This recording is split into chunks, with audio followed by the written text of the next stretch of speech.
Hi everybody, this is Dr. Ihab Abdurrahman Ihab Tarawa, Consultant of Acute Care Medicine at Sowa University Hospital, Professor of Medicine, University of Khartoum, Dean of Sama Institute of Health. We are continuing our sessions in patient safety. In this session we will discuss human factor, introduction to human factors. Objectives, learning objectives of this session: identify the causes of error in your everyday life, define human factors, discuss various factors that contribute to error in healthcare setting, explain why addressing human factor is critical to patient safety. If you look at this picture, how many cars are there? Do you see one or two? Look again and tell me. Are the line crooked or straight? Look at them. What is your first impression? And what is your impression after you look carefully? Look at this chart. Say the color of the word, not the word itself. The fact that we can misperceive situations despite the best intention.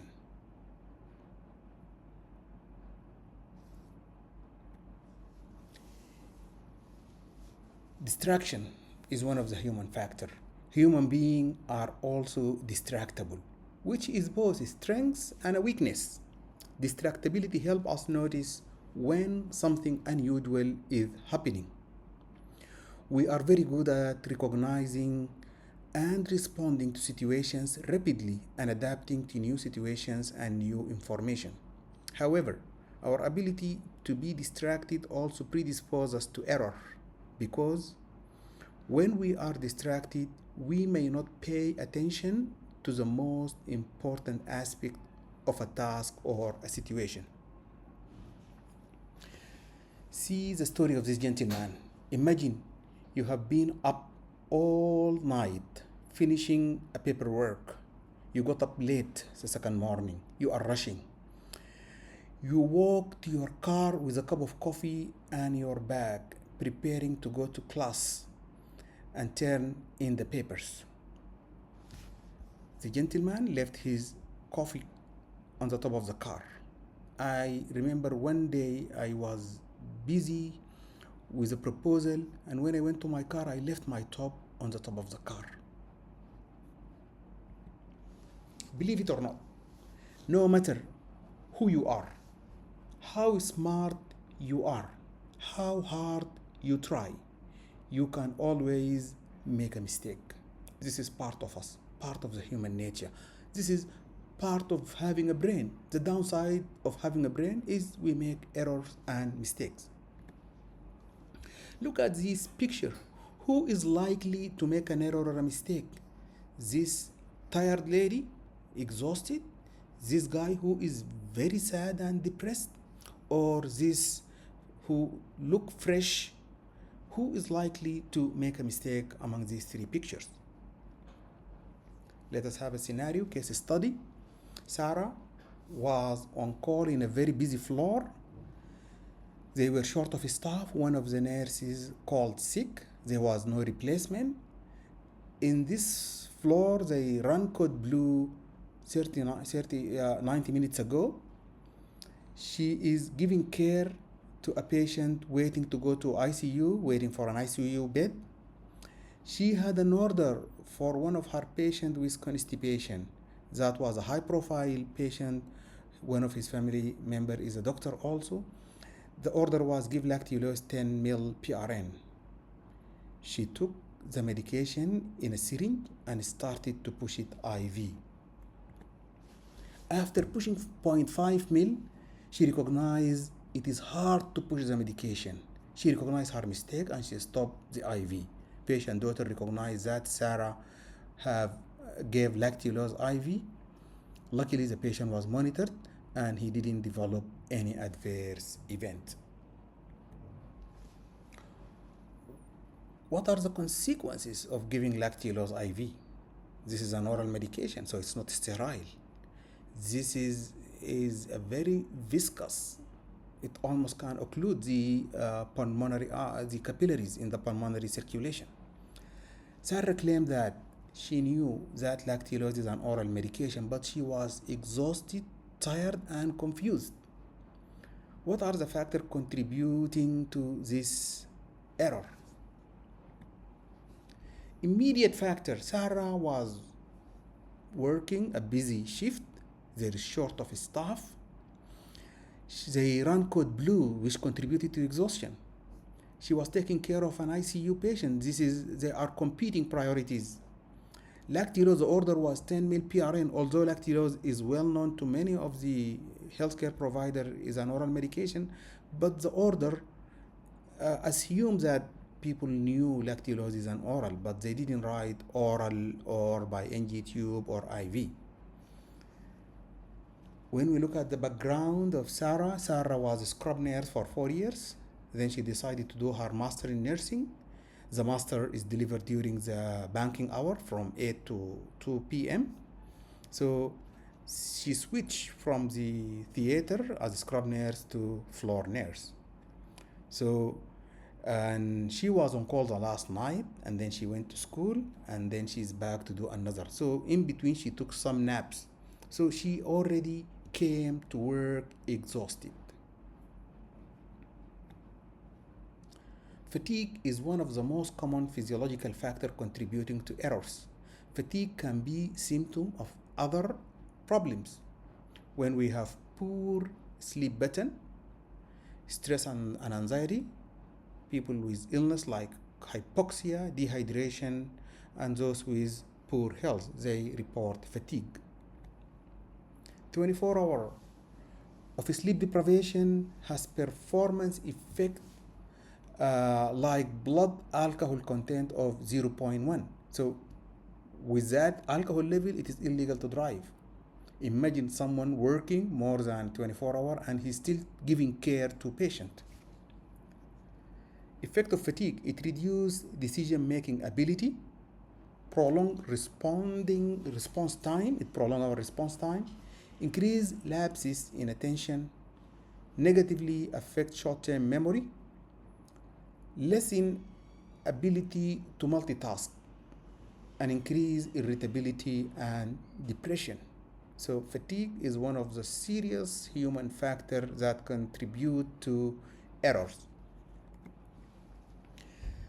Individual factors that predispose to error: when we have limited memory capacity, further reduced by fatigue, stress, hunger, illness, language or cultural factor, hazardous situation, high risk situations, high risk attitude.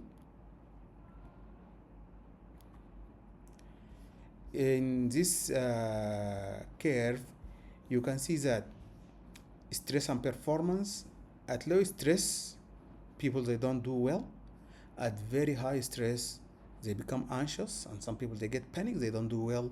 In the middle, reasonable level of stress, it makes you alert and it makes you perform well. Don't forget, if you are hungry, angry, late, or tired, all these tend to reduce their ability to do the task in a proper way and increase your tendency to make an error. HALT. In aviation, they have this word, I am safe, that is no illness, not on medication, prescription medication, alcohol or drug or anything. I am not stressed, I am not on alcohol, I am not fatigued, and I don't have disturbing emotion. I am safe.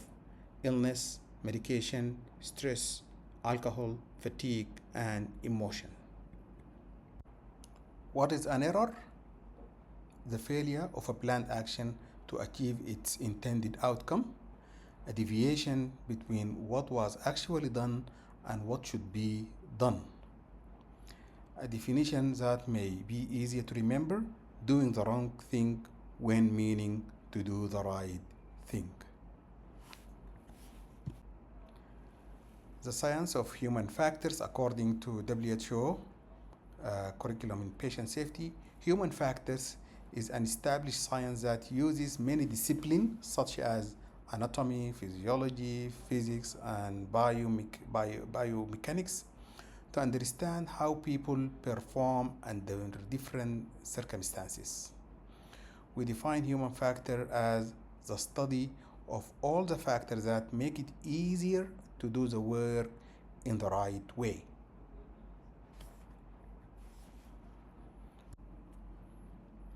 Human factors apply wherever and whenever human work.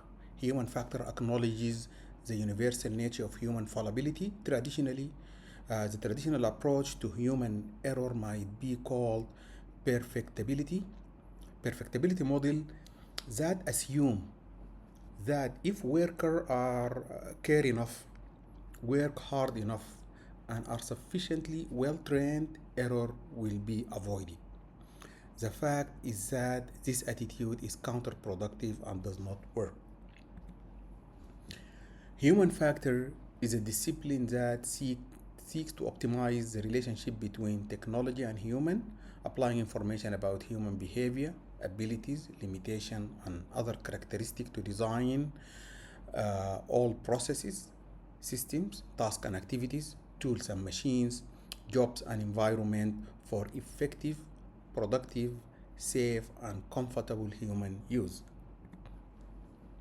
In healthcare, human factor contribute to 70 to 80% of adverse event. This involves communication breakdowns, fatigue, and workflow insufficiencies.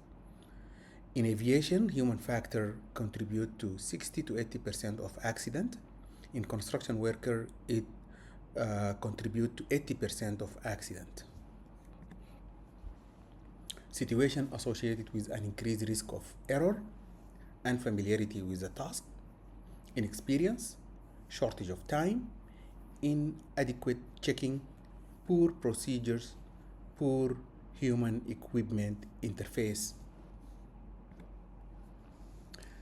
When we are utilizing human factor to design the workflow, good human factor design in healthcare accommodates the entire range of worker, not just the calm, rested, and experienced clinician, but also for inexperienced healthcare worker who might be stressed, fatigued, and rushing. Regardless of their experience, intelligence, motivation, vigilance, people make mistakes. Factors impacting human performance. These are factors that are in play before the action, factors that directly enable decision making, factors that directly enable decision execution. The first group are the factors that are in play before action takes place. These are the predisposing mental and physiological states such as fatigue, stress, dehydration, hunger, and boredom. Factors that directly enable decision making such as perception, attention, memory, reasoning, and judgment. Finally, factors that directly enable decision execution such as communication and being able to carry out the intended action. Take home, human factors engineering is about designing the workplace and equipment to accommodate the limitation of human performance. It's about making it easy for people to do the right thing, and thank you.